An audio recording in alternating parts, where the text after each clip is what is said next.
이스라엘의 첫 번째 왕 사울. 성경은 그를 이렇게 소개합니다. 얼굴이 잘생기고 키가 크며 이스라엘 사람 가운데 그보다 더 준수한 자가 없었다.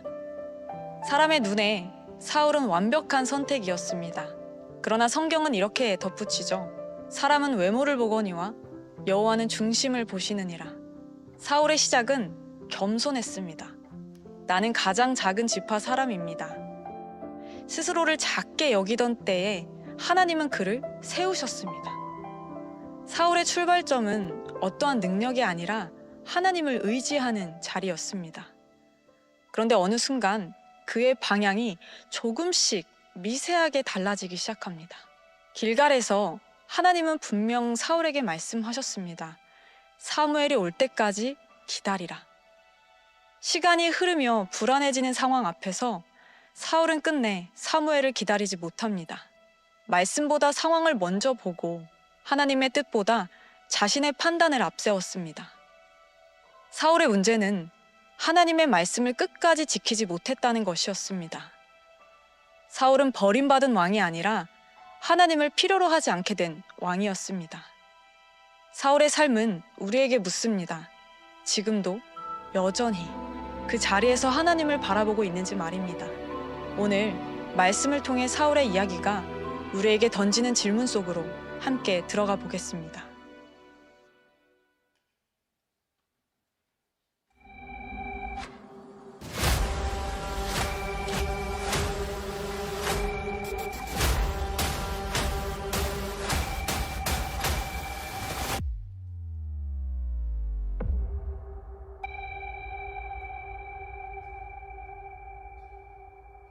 자, 이제 오늘부터 시작하는 이야기, 오늘 첫 번째 왕은 사울에 대한 이야기입니다. 첫 번째 왕이죠. 끝까지 자리를 있어야 할 자리에 있으면 좋겠다. 끝까지 있어야 될 자리를 지키라는 이야기를 하려고 합니다. 2026년 만나교회 전체 주제가 뭔가요? 없구나. 네, 믿음 안에 stand firm. 믿음 안에 굳게 서는 게 뭘까 생각해 보니까 우리의 믿음의 자리를 지키면 우리들이 믿음 안에 굳게 서겠다라는 생각이 듭니다. 그래서 이제 14명의 왕, 마지막은 이제 종합하는 그런 말씀을 나누게 될 텐데, 이 14명의 왕을 통해서 우리들이 있어야 될 자리는 어딘가, 이런 믿음에 대한 생각을 하게 됩니다. 제가 이 설교 원고는 굉장히 오래전에 준비를 해놨는데, 제가 설교를 할 때 그런 경험들을 종종 해요. 하나님이 기가 막히게 이때를 위해서 준비를 해놓으시는구나. 제가 지난주에 영화를 하나 봤습니다. 왕가 사는 남자.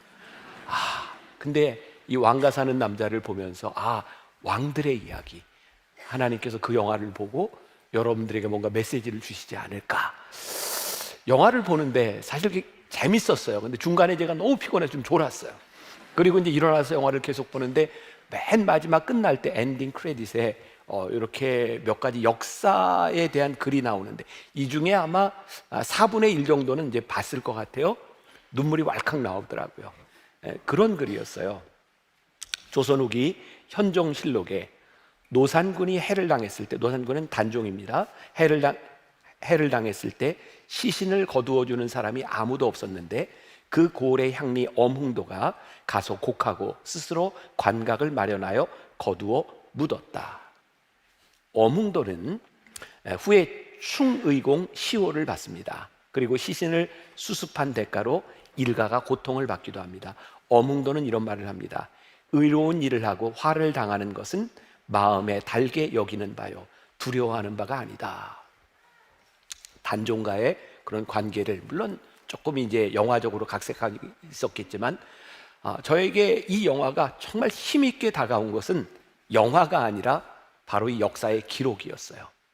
그리고 제가 오늘 말씀을 시작하면, 하나님, 이 성경 안에 기록된 이 역사의 이야기, 하나님의 이야기가 우리들에게 큰 마음에 각인됐으면 좋겠습니다. 이 왕들의 이야기를 통하여 우리의 믿음을 생각하면 좋겠습니다. 그래서 하나님이 영화를 이때 개봉하게 하셨구나 라는 생각을 해요. 좋은 영화입니다. 보셔도 좋을 것 같아요. 그리고 우리 교회 권사님이 투자한 또 영화니까 보면 또 여러 가지 유익할 것 같아요. 자, 믿음 안에서 신앙인의 삶을 살아간다고 하는 것, 우리가요 믿음의 삶을, 믿음의 자리를 지키면 사람들이 우리에게 뭐라고 하는지 얘기해서요. 저 사람 참 레디컬하다. 참 신기합니다. 우리는 믿음으로 살아가는데 왜 세상은 우리를 향해 레디컬하다고 말을 할까? 또한 세상뿐만 아니라 우리 믿음의 공동체 안에서도 진짜 믿음의 자리를 지키는 사람을 보면 그 사람 참 레디컬하다 이렇게 말을 합니다. 제 마음에 소원이 하나 있다면 우리 교회와 우리 성도들이 이 세상에서뿐만 아니라 그리스도인 사이에서도 레디컬하다 이런 말을 들으면 참 좋겠다. 가끔 제가 후배 목회자들에게 또 교인들에게도 이런 얘기를 들을 때가 있어요. 목사님, 꼭 그렇게까지 해야 되나요? 저는 그런 얘기를 들으면 참 좋아요. 내가 그렇게까지 해야 되는 이유가 있다면 나는 참 이렇게 괜찮게 살아가는 사람이다. 누군가 여러분들에게 꼭 그렇게 신앙생활을 해야 되나요? 예, 자 그렇게 해야 됩니다 라고 말을 할 수 있다면 우리는 믿음의 자리를 굳게 지키는 사람이 아닐까라는 생각이 들어요. 내가 이 자리에 있는 것이 맞구나. 그때 우리는 stand firm, 굳게 믿음의 자리를 지키는 사람이 될 수 있을 것 같습니다. 사도 바울은 참 위대한 사도였죠. 기독교 역사상 예수님 이후에 가장 훌륭한 사람 하나 꼽으라면 사도 바울을 꼽습니다. 근데 그 사도 바울이 늘 그런 두려움을 가지고 있었어요. 내가 버림을 받을까 봐. 평생을 사도로 살아가다가 버림을 받는 것에 대한 두려움. 근데 성경에는 이 버림을 받을까 봐라는 이 말을 영어 단어로 disqualified라는 말을 쓰고 있어요. 자격을 상실할까 봐. 우리 신앙인들 가운데 가장 수치스러운 일은 하나님이 쓰실 수 있는 자격에서 벗어나는 일이 아닐까라는 생각이 듭니다. 자격이 상실되면 하나님이 더 이상 우리들의 삶에 개입하시지 않습니다. 우리 묵상팀의 한 권사님이 그런 글을 남겨주셨어요. 로마서 1장에 보면 인간의 정욕대로 내버려 두셨다라는 말을 가지고 냅두신, 사도 바울의 비극은 하나님이 더 이상 사울을 사용하지 못하고 냅두셨다는 거예요.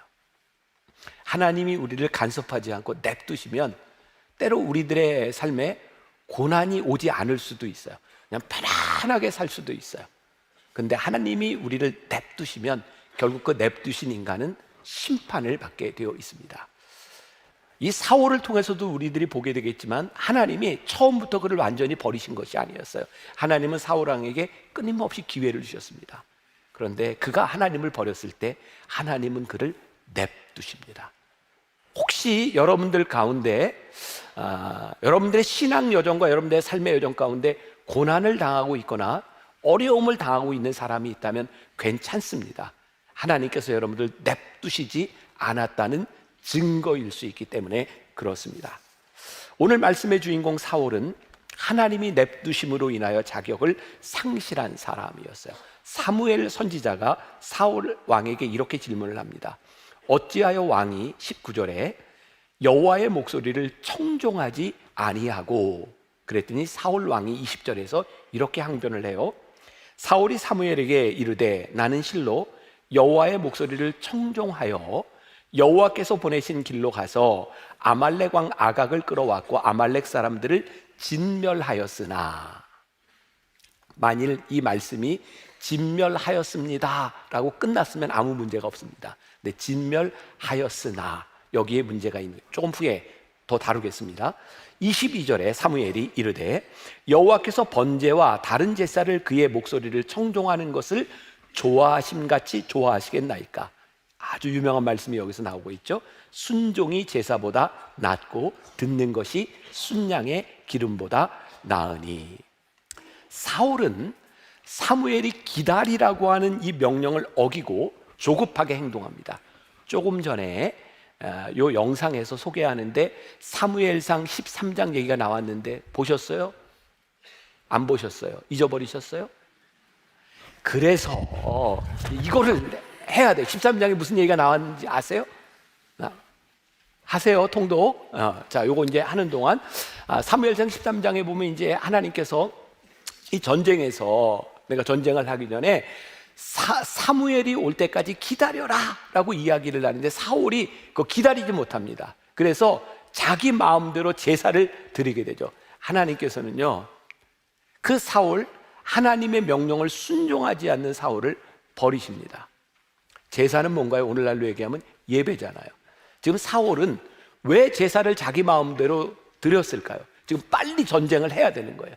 그래서 제사를 해치우고 그리고 자기가 하고 싶은 자기 전쟁을 합니다. 대입을 해볼까요? 우리는 교회에서 여러 가지 액티비티들을 합니다. 회의를 하기도 하고 우리 교인들 간에 어떤 행사를 하기도 하고. 근데 우리들의 모습 속에 이런 거 없나요? 야, 빨리빨리 예배 드려. 우리 할 일 있잖아. 아, 빨리 예배 드려. 우리 회의해야 돼. 하나님과의 관계없는 예배가 의식이 되어버리고 우리가 하고 싶은 일들을 하는 일들.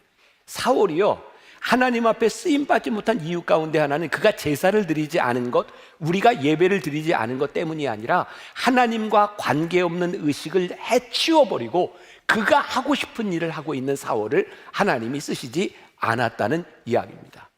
우리들에게 그런 모습은 없는가? 예배를 빨리 해치우고 우리들 눈에 보이는 상황들을 빨리 수습해야 되겠다고 하는 생각들. 하나님은 절대로 우리를 먼저 버리시지 않습니다. 사울이 하나님을 버렸으므로 사울이 하나님이 쓰실 수 없는 사람이 됨으로 인하여 하나님이 사울을 버리십니다. 하나님이 우리를 쓰실 수 있도록 하는 방법은 분명합니다. 하나님이 우리를 쓰실 수 있는 믿음의 자리에 서 있으면 하나님이 우리를 쓰실 수 있는 겁니다. 혹시 오늘 말씀을 나누고 있는 우리들 가운데 언제부터인가 하나님 나를 쓰시지 않는 것 같아, 내가 버림받은 것 같아 라는 느낌이 드는 사람이 있다면 우리가 하나님이 우리를 부르셨던 그 믿음의 자리에 있는지를 생각해 보아야 합니다. 하나님은 우리들이 어떤 스펙을 가지고 있느냐에 관심이 있는 분이 아니라 하나님이 우리를 사용하실 수 있는 사람이냐에 관심이 있으세요. 근데 우리는 어떤 생각을 하나요? 아, 내가 하나님의 일을 하기 위해서 이런 자격도 좀 필요하고 이런 재능도 필요하고 이런 능력도 이만큼의 돈도 필요하다고 생각하죠. 근데 아무리 우리들이 스펙을 갖추어도 하나님이 우리를 쓰실 수가 없다면 그 스펙은 아무 소용이 없는 거예요. 제가 참 좋아하던 만화가 있었습니다. 조선일보에 연재되던 광수생각. 꽤 오래전이라 젊은 사람은 잘 모를지도 몰라요. 이 광수생각이 이렇게 책으로 이렇게 이제 만들어져서 제가 보았던 그 내용 중에 일부분이 이런 게 있어요. 두 남녀가 대화를 하는데 남자가 여자에게 프로포즈를 하는 상황입니다. 아, 우리 아버지가 유명한 변호사고 빌딩도 두 채나 돼. 나는 명문대학을 나왔고 좋은 대기업에 취직을 했어. 그리고 진짜 좋은 건 내가 삼형제 중에 막내야. 그러면서 여자에게 이렇게 이야기를 해요. 내 배경과 스펙이 마음에 들지 않아? 여자가 한참 생각합니다. 너의 배경과 너의 스펙 마음에 드는데 네가 싫어. 너무 흥미롭죠. 아무리 스펙이 좋아도 네가 싫으면 결혼할 수 없는 거예요. 우리들이 아무리 많은 것을 가지고 내가 이렇게 하나님의 일을 할 수 있다고 생각해도 우리가 믿음의 자리를 벗어나면 하나님이 우리를 쓰실 수 없는 거예요. 그래서 우리들에게 진짜 중요한 것은 하나님이 우리를 부르셨던 그 자리를 우리들이 어떻게 끝까지 지키는가, 이 믿음의 자리를 지키는가에 있는 거예요. 저에게만 그런 두려움이 있을까요? 오늘 제가 이 두려움에 대한 이야기를 했더니 9시 50분 예배를 끝나고 한 청년이 저에게 목사님 감사해요. 저도 이 두려움을 가지고 살아갈게요.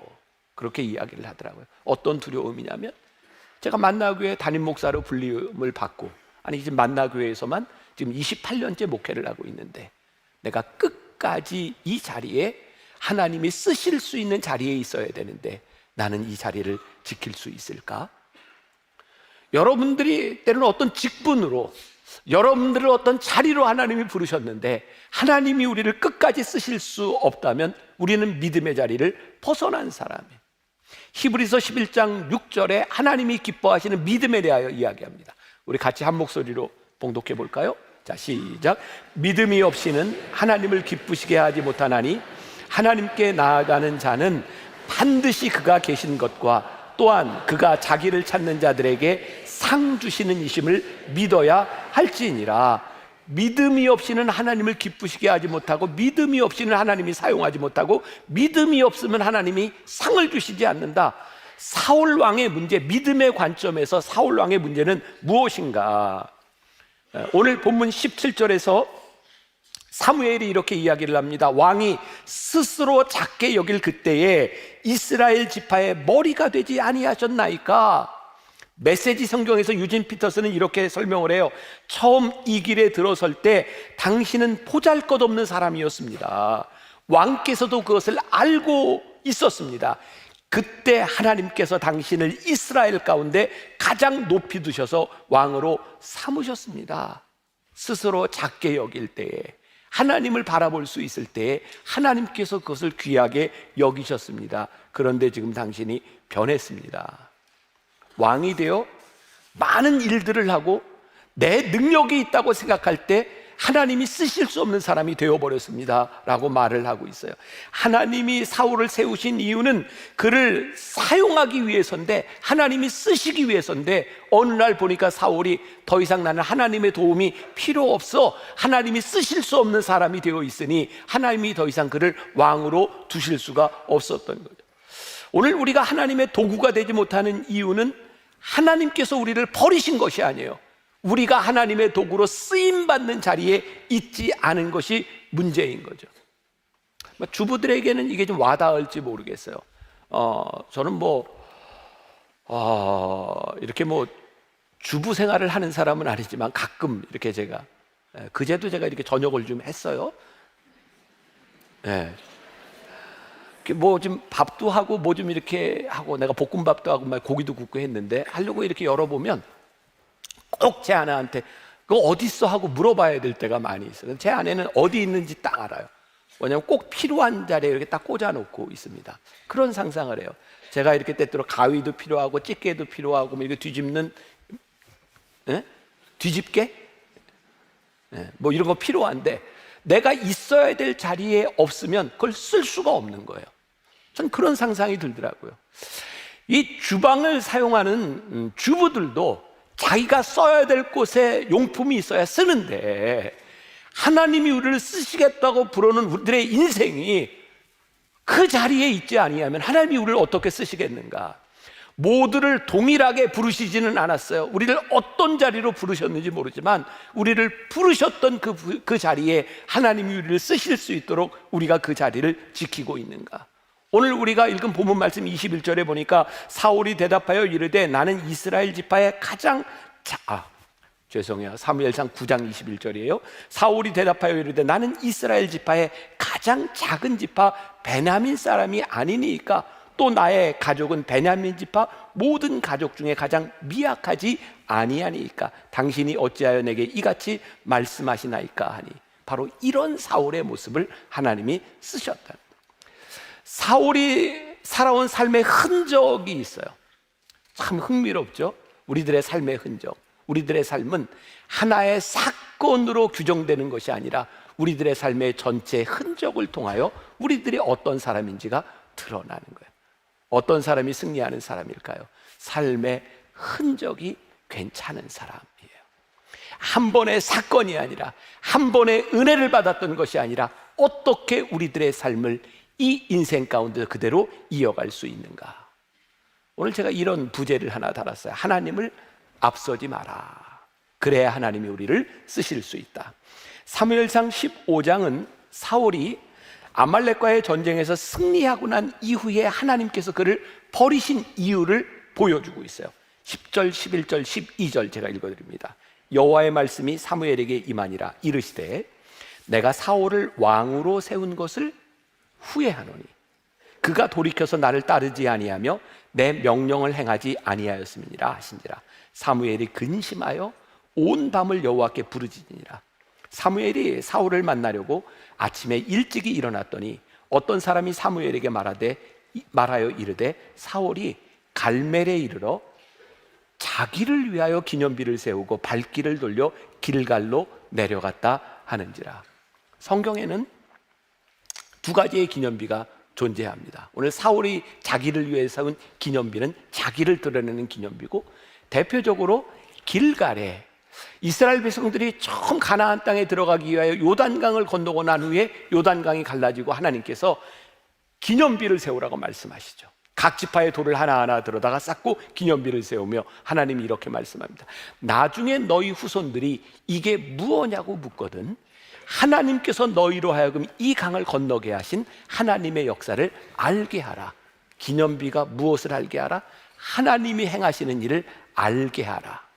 그런데 하나님이 행하시는 일을 위한 기념비를 세우면 하나님을 생각하고 하나님이 쓰실 수 있는 사람이 되는데, 내가 하나님의 흔적을 지우고 내 영광을 나타내게 되면 하나님이 쓰실 수 없는 사람이 되는 거예요. 하나님이 사울왕을 버리신 이유, 그가 하나님의 흔적을 지우고 자기를 위하여 기념비를 세웠더니 하나님이 그를 쓰실 수가 없게 된 거예요. 혹시 저와 여러분들은 하나님을 믿는 우리의 인생, 우리들의 삶 가운데서 내 흔적을 드러내려는 사람들인가, 아니면 하나님의 흔적을 지우고 하나님을 혹은 드러내려는 사람들인가? 제가 지난주에 2개의 모임이 있었습니다. 제가 스스로 제가 좀 섬뜩하다고 느꼈어요. 왜냐하면 이렇게 모임에서 이렇게 이야기를 하는데 어느 순간에 보니까 제가 말을 참 많이 하고 있더라고요. 내가 왜 이렇게 말을 많이 하지? 그리고 저녁에 이제 한 사람씩 마이크를 잡고 이렇게 돌아가면서 이야기를 하는데, 제가 마이크를 잡고 이렇게 얘기했습니다. 제가 말을 너무 많이 했습니다. 저는 패스. 그리고 다른 사람에게 마이크를 그냥 넘겨줬어요. 다른 사람들은 어떻게 생각했는지 모르지만 제가 무섭더라고요. 내 인생에 60여 년의 시간이 흘러가면서 내 경험들, 내가 하고 싶은 얘기가 참 많아졌구나. 그래서 내 말이 참 많아졌구나.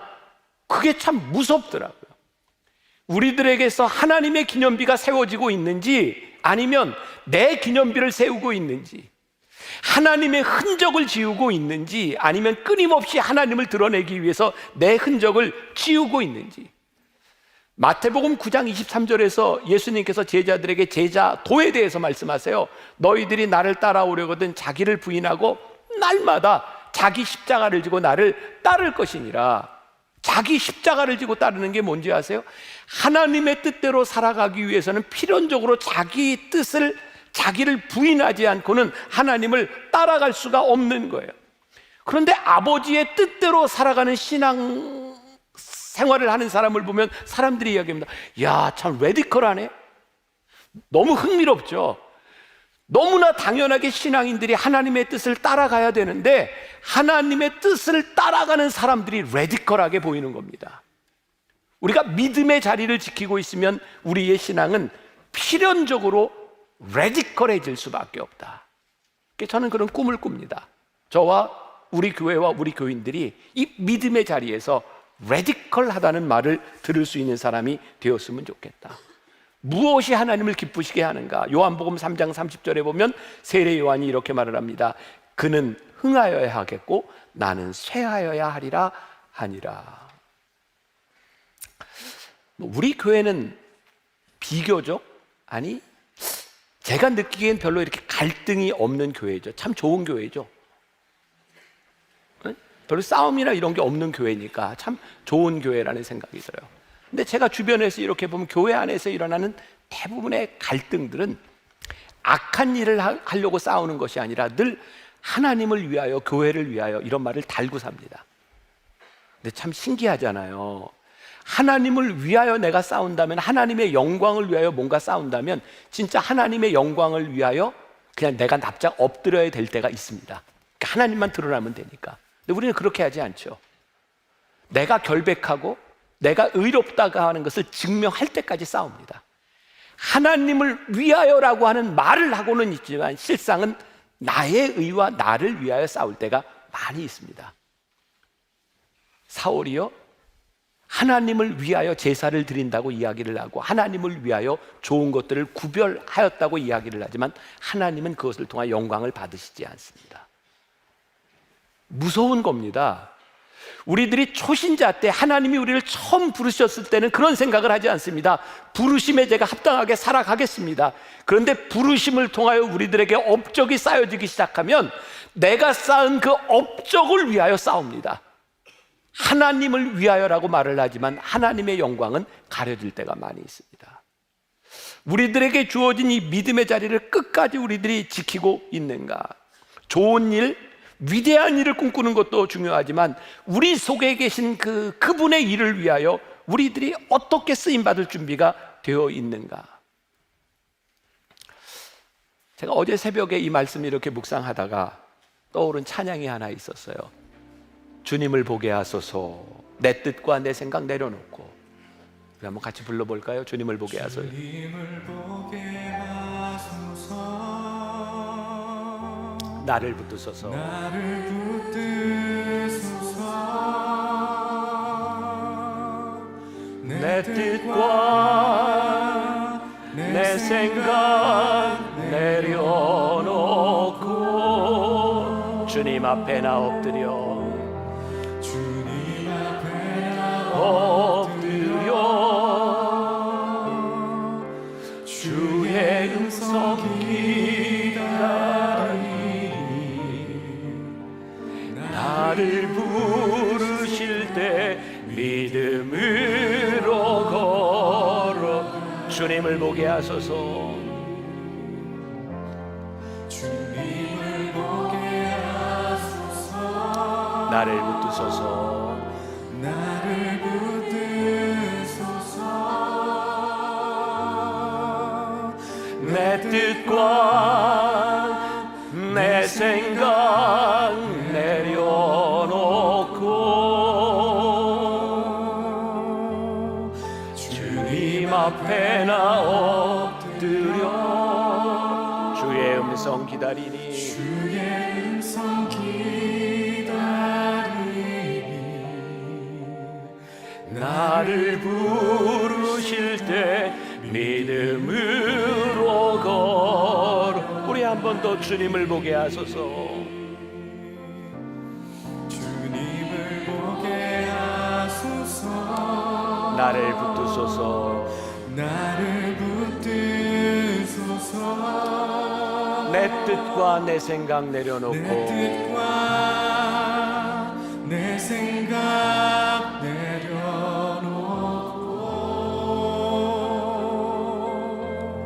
주님 앞에 나 엎드려 주의 음성 기다리니 주의 음성 기다리니 나를 부르실 때 믿음으로 걸어가리. 나를 부르실 때 믿음으로 걸어가리. 내 뜻과 내 생각 내려놓고 주의 음성 기다리니 나를 부르실 때 믿음으로 걸어가리. 우리가 믿음으로 살아간다고 하는 것은 하나님이 우리를 쓰실 수 있도록 하나님의 음성을 들어야 하는데, 자, 사울의 문제 21절. 다만 백성이 그 마땅히 멸할 것 중에서 가장 좋은 것으로 길갈에서 당신의 하나님 여호와께 제사하려고 양과 소를 끌어왔나이다 하는지라. 제가 9시 50분 예배 때 갑자기 성경을 보는데 제가 생각하지 못했던 게 이게 눈에 확 들어왔어요.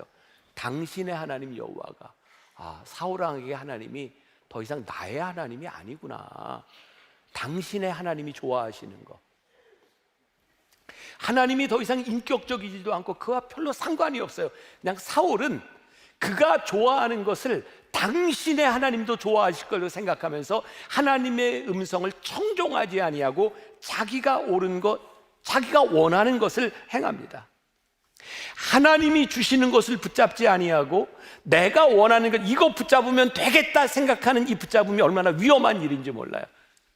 그럼 우리들의 삶에 돈, 물질이 얼마나 중요한 일입니까? 그러나 우리의 물질의 풍성함이 돈으로만 다 해결되는 것이겠습니까? 하나님이 허락하시지 않으면 우리들이 잡은 물질이 우리를 공허하게 하고 두렵게 하고 불안하게 한다면 그것이 우리들에게 올바른 일일까요? 하나님이 허락하시지 않은 것을 붙잡으면 그것이 나의 소유가 되지 않는 거예요. 그래서 불안한 거예요. 사울의 문제가 뭐예요? 하나님이 허락하신 것을 붙잡은 것이 아니라 그가 보기에 좋은 것을 골라서 하나님도 좋아하시겠다고 생각한 거죠.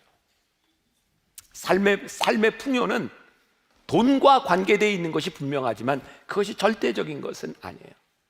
뭐 이런 예를 들어볼까요? 직업이 없이 매일 몇 년 동안 이렇게 놀고 있는 사람을 보고 찾아가서 참 여유롭게 보이시네요 라고 말하면 어떻게 받아들일까요? 여유라고 하는 말은 그럴 때 쓰는 게 아닌 것 같아요. 치열하게 삶을 살아가는 사람에게 어느 날 그가 이렇게 참 한가하게 있는 모습을 보게 될 때, 참 여유가 있으시군요. 그게 축복이죠. 매일 노는 사람한테 여유가 있으시군요. 그게 복일까? 한 20년 전, 30년 전 우리나라에 한참 유행하던 은퇴자들이 뉴질랜드나 호주에 가면 골프를 마음껏 칠 수 있다고 해서 이민을 많이 갔다 다 후회했잖아요. 매일 골프를 쳐요. 그냥 시간도 남고 돈도 싸고. 근데 그게 행복하지 않아서 다시 돌아와요. 우리의 풍요함, 하나님이 우리들에게 주시는 축복은 우리들이 원하는 것을 붙잡은 데 있는 것이 아니라 하나님이 우리를 쓰실 때 우리들에게 주시는 축복과 은혜를 우리들이 경험하게 되어 있는. 여러분 기억하세요. 내가 지금 가지려고 하는 소유, 내가 얻으려고 하는 이 물질이 성령님을 근심하게 하는 것이라면 그 축복 아닙니다. 우리들이 물어야 됩니다. 믿음의 자리를 끝까지 지키기 위해서, 하나님이 우리를 쓰시는 그 자리에 있기 위해서 이거 성령님을 근심하게 하는 일인지 그렇지 않은 일을 우리들이 물을 때에 우리들이 성령님과 동행할 수 있어요. 그렇지 않으면 하나님이 우리를 쓰실 수 없는 거예요.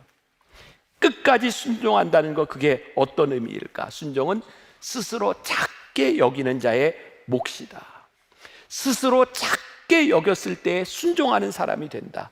그런데 지금 문제 20절에 사울이 사무엘에게 이르되 나는 실로 여호와의 목소리를 청종하여 여호와께서 보내신 길로 가서 아말렉 왕 아각을 끌어왔고 아말렉 사람들을 진멸하였으나, 제가 조금 전에 뭐라고 얘기했어요? 진멸했습니다로 끝났으면 참 좋았을 텐데 진멸하였으나.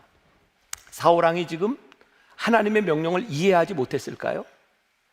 전 그렇게 생각하지 않습니다. 충분히 이해했을 거예요. 단지 하나님의 말씀이 내 마음에 들지 않는 거예요. 진멸하였으나, 그리고 내 마음에 드는 것을 하면서 이렇게 생각하죠. 하나님도 좋아하실 거야. 근데 하나님이 그거 좋아하시지 않았어요. 우리들이 믿음의 자리를 끝까지 지키는 사람이 되기 위해서 우리들이 물어야 될 질문인 거예요. 하나님도 좋아하실 거야가 아니라 진짜 하나님이 좋아하시는지를 우리들이 물어봐야 되는 거예요. 그래야 우리들이 순종할 수 있는 거예요. 이 순종의 제3지대는 존재하지 않습니다. 나는 존재하지 않습니다. 우리들이 하나님의 음성을 들으려고 생각하지 않는다면, 하나님을 우리들이 바라보려고 하지 않는다면 우리들이 순종의 길을 갈 수 없을 거예요. 어제 제가 결혼 예비학교 40상 첫 강의를 했어요. 예비 부부 중에 한 사람이 저한테 이렇게 질문을 하더라고요. 제가 어제는 전부 Q&A로 이렇게 이제 강의를 90분 동안 했는데, 저한테 묻는 게, 목사님 혹시 우리가 살아가다가 불륜이나 치명적인 이런 불륜이나 혹은 한 사람의 실수로 인하여 재산을 다 이렇게 탕진하게 됐을 때는 어떻게 해야 되나요? 어떻게 해야 돼요? 근데 이게 상황마다 다 다르고 몰라, 어떻게 할지 모르겠어. 근데 질문을 좀 바꿔보자. 이렇게 죄를 짓고 나서, 잘못하고 나서 결과가 어떻게 될까를 생각하지 말고 우리들이 살아가면서 내가 이런 잘못을 했을 때에 우리들에게 찾아올 결과를 상상해봐라. 그렇다면 죄 짓는 것이 얼마나 무서운 일인지 우리들이 깨닫게 될 거다. 제가 어제 40상 젊은이들에게 이런 얘기를 했어요. 내가 너무 감사한 건, 내가 지금까지 살아오는 동안 성적인 죄를 짓지 않고 내가 그런 부분에서 문제가 없이 오늘 이렇게 서 있는 게 너무 감사하다. 근데 나에겐 두려움이 있다. 내가 지금까지 이렇게 지키며 살아왔지만 끝까지 이를 지킬 수 있는 것에 대한 두려움이 있다. 토요 예배 때 제가 이 얘기를 했다가 제 아내가 집으로 가서, 지금 그게 무슨 말이야? 앞으로 어떻게 된다는 말이야? 확실히 얘기해. 에? 그리고 이런 얘기는 절대로 예배 시간에 하면 안 돼. 근데 제가 지금 또 했어요. 지금 집에 가서 제가 어떻게 될지 몰라요. 근데 진짜 두려운 거예요.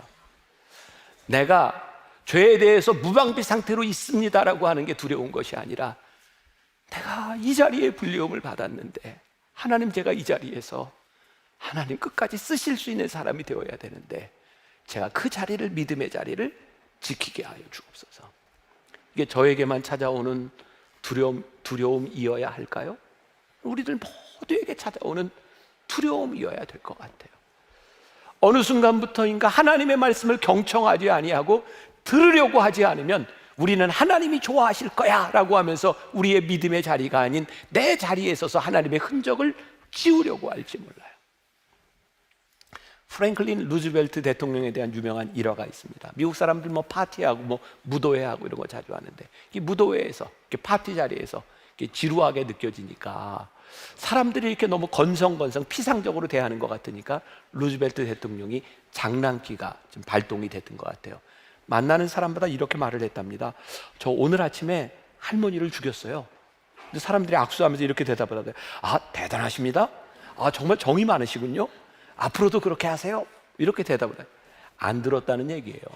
근데 어떤 외교관에게 오늘 아침에 내가 할머니를 죽였습니다. 그랬더니 그 사람이 루즈벨트 대통령 귀에다 대고, 아, 할머니가 죽을 짓을 했겠죠.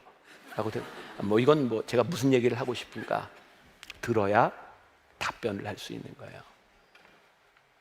우리가 하나님을 믿고 살아간다고 하면서 하나님의 음성을 듣지 아니하고 우리들 피상적으로 살아가면서 어떻게 순종의 자리에 있을 수 있겠습니까? 끝까지 이 자리를 지키기 위해서 하나님의 말씀에 순종하는 사람, 듣는 사람, 순종이 제사보다 낫습니다. 아무리 예배하고 아무리 우리들이 봉사해도 하나님의 음성을 듣지 않으면 우리들이 믿음의 자리를 지킬 수가 없습니다. 이 말씀 듣고 적용해야 되겠죠. 어떻게? 여러분들이 이제 오늘 예배를 마치고 세상으로 나아가면 여러분들이 서 있는 자리에서 물으셔야 돼요. 하나님, 이 자리가 맞습니까? 이 자리가 지금 내가 하려고 하는 이 일이 하나님 기뻐하시는 일이 맞습니까? 그때 우리는 믿음으로 우리들이 나아가게 되는 겁니다.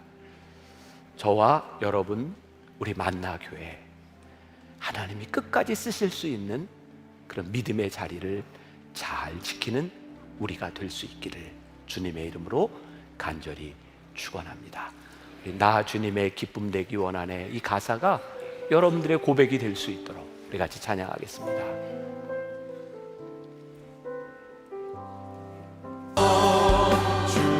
우리에게 두려운 마음이 있습니다. 하나님 우리를 불러주셨는데, 우리를 세워주셨는데 어느 날 우리들이 하나님 앞에 자격 없는 사람이 될까봐 두렵습니다. 사울왕이 스스로 작게 여겼을 때에 하나님이 쓰실 수 있었던 것처럼 우리들 끝까지 하나님 앞에 겸손하게 주의 얼굴 바라보는 사람들 되게 하여 주옵소서. 주의 음성을 들을 때, 나 엎드릴 때에, 주님 말씀하실 때에 믿음으로 걸어갈 수 있는 용기를 우리들에게 허락하여 주옵소서. 이제 우리가 세상으로 나아갑니다. 이 세상 한가운데서 하나님 기뻐하실 거야. 나를 정당화하는 일이 아니라 진짜 하나님이 기뻐하시는, 성령님을 근심시키지 않는 그런 인생을 살아가는 우리들 되게 하여 주옵소서. 오늘도 하나님 앞에 드려진 귀한 예물, 하나님 우리 성도들의 손길을 축복하시고 이 세상에 살아가는 동안 내가 부여잡는 것이 아니라 하나님이 허락하시는 축복을 믿음으로 누릴 수 있는 사람들, 하나님 주시는 풍요와 은혜와 기쁨과 감사를 누릴 수 있는 우리 귀한 성도들이 될 수 있도록 우리들의 삶을 붙잡아 주옵소서. 지금은 우리 주 예수 그리스도의 은혜와 하나님 아버지의 무한하신 사랑과 성령의 인도하심이 끝까지 믿음의 자리를 지키기를 소원하며 담대히 세상으로 나가는 당신의 사랑하는 모든 백성들을 위해 지금부터 영원까지 함께 하시기를 간절히 축원하옵나이다. 아멘.